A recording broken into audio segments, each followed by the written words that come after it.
भोपाल में मुख्यमंत्री डॉक्टर मोहन यादव ने साइबर जागरूकता रन 2025 को हरी झंडी दिखाई। सीएम ने कहा कि साइबर क्राइम से लड़ाई केवल पुलिस की नहीं, पूरे समाज की है। तकनीक और कानून अपने स्थान पर है, लेकिन सबसे बड़ा हथियार जागरूकता है। जब नागरिक जागरूक होगा तभी राष्ट्र सुरक्षित होगा।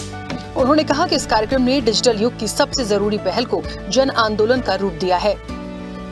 रन फॉर अवेयरनेस साइबर अपराध के लिए खासकर यहाँ प्रदेश सरकार के स्पोर्ट्स और पुलिस विभाग द्वारा संयुक्त रूप से यशस्वी प्रधानमंत्री ने जो साइबर अपराधों की जागरूकता के लिए अक्टूबर माह में अभियान चलाने का निर्णय किया था, उसका समापन और दौड़ के लिए आए थे। और इस अभियान के माध्यम से एक तरफ हम जब नई तकनीक अपनाने की तरफ लोगों को प्रेरित करते हैं, तो उस तकनीक की चुनौतियों से जिसका दुरुपयोग होता है, ऐसे अपराधों को रोकने के लिए बहुत अच्छा अभियान चलाया गया। और इतना सरल हेल्पलाइन नंबर 1930 का जरिए रिलीज किया, जिसमें इस आधार पर हम अपने सभी प्रकार के साइबर अपराधों की जानकारी से पुलिस से जुड़ करके इन अपराधों पर नियंत्रण का काम करें। चंबल में घड़ियाल छोड़ने के बाद अब एमपी सरकार एमपी की लाइफलाइन नर्मदा नदी में मगरमच्छ छोड़ेगी। सीएम डॉक्टर मोहन यादव ने खुद इसकी घोषणा की। उन्होंने कहा कि मगर मां नर्मदा का वाहन है, जो सबकी आस्था का केंद्र भी है। साथ ही इस बात का भी विशेष ध्यान रखा जाएगा कि इस जलीय जीव को ऐसी जगह छोड़ा जाए जहाँ लोगों को इससे खतरा न हो। मगरमच्छ की मौजूदगी मां नर्मदा के लिए शुभ होगी और ये जल की धारा को सशक्त बनाएगी।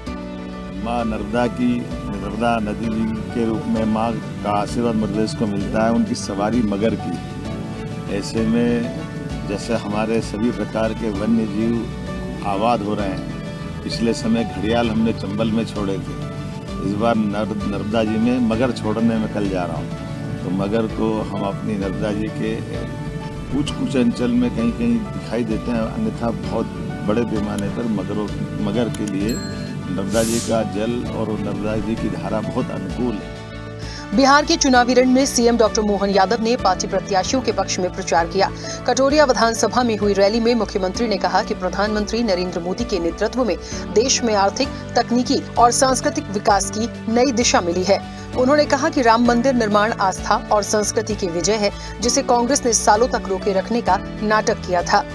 पहले भी सरकार कांग्रेस और उनके साथ वालों की रही, लेकिन किसानों को सम्मान निधि कभी नहीं मिली। पहली बार दी तो यशस्वी प्रधानमंत्री ने दी। यहाँ इस राज्य के अंदर देखा 74 लाख किसानों को किसान सम्मान निधि मिल रही। जोरदार अभिनंदन करें, कितना बड़ा आंकड़ा है। जिस प्रकार से वो ये बहनें बैठी है, और बहनों को 10-10 हजार रुपया कभी कोई सोच सकते थे क्या?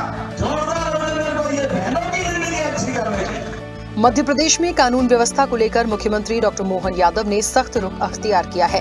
कटनी में बीजेपी नेता की हत्या के मामले में सीएम ने कहा कि अपराधी कोई भी हो, उसे बख्शा नहीं जाएगा। राज्य में कानून और व्यवस्था से किसी भी प्रकार का समझौता नहीं होगा।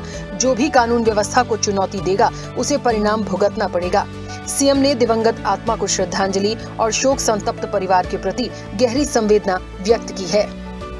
मुख्यमंत्री डॉक्टर मोहन यादव ने कहा कि मध्य प्रदेश के स्थापना दिवस पर प्रदेश को पीएम श्री पर्यटन हेली सेवा की महत्वपूर्ण सौगात मिल रही है।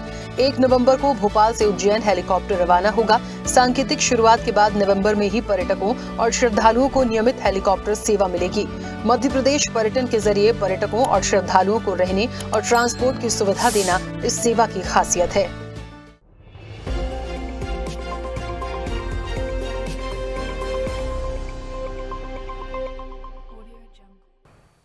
ऐसे ही वीडियोस के लिए लाइक करें, शेयर करें, फॉलो करें। YouTube पर जाकर सब्सक्राइब कर बेल आइकन दबाना ना भूलें और ताजा अपडेट्स के लिए swedeshlive.com पर जरूर जाएं।